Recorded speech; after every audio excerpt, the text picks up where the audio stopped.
আসসালামু আলাইকুম, আশা করি সবাই ভালো আছেন। এখন মূলত ফুটবল খেলার একটা সিজন। এই সময় আমাদের প্রত্যন্ত গ্রাম অঞ্চলে প্রত্যেকটা গ্রামে প্রত্যেকটা মাঠেই ফুটবল খেলা হয়ে থাকে। তো আমাদের ছোট একটা মাঠ আছে, এখানে বিভিন্ন বয়সের ছোট বড় আমরা মিলেমিশেই সবসময় খেলাধুলা করে থাকি। আমাদের এককভাবে এর ধরনের কোনো জার্সি আমাদের কোনো টিমেরই নেই। তো সেই জায়গা থেকে আমি সবসময় এদেরকে বলি, ছোট ছোট ভাই ব্রাদারকে, যে তোমাদের যা লাগুক খেলাধুলা করার জন্য, সুন্দরভাবে খেলাধুলা করবা, খেলাধুলার সাথে জড়িত থাকার জন্য যা যা প্রয়োজন আমাকে বলবা, আমি তোমাদের নিজের জায়গা থেকেই সেই চাহিদাটা মেটাবো। তো এই কথা বলার পরে ওরা আমার পর্যায়ক্রমে 3টা লিস্ট দেয়। লিস্ট অনুযায়ী আমি 3টা সেট করে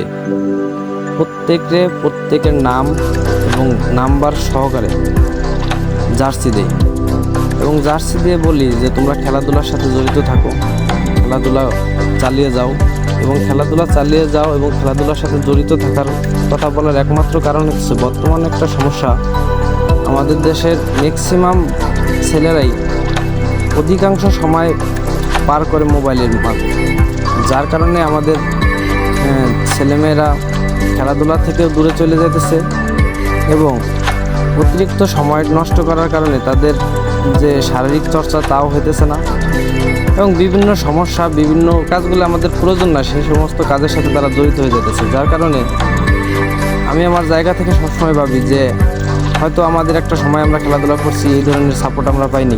তো আমি যদি এদেরকে এইভাবে সাপোর্ট দিয়ে রাখি, চেষ্টা করি, দেখি এরা যদি অন্তত ওই জায়গা থেকে বেরিয়ে এসে সমাজে সুন্দরভাবে প্রতিষ্ঠিত হতে পারে এবং খেলাধুলাকে নিজের মনে করে নেয়, যাতে করে আমাদের ভবিষ্যৎ প্রজন্ম যারা আসতেছে এদের জন্য দিন আসবে, যে দিনগুলো এদের জন্য অনেক উপকৃত হবে।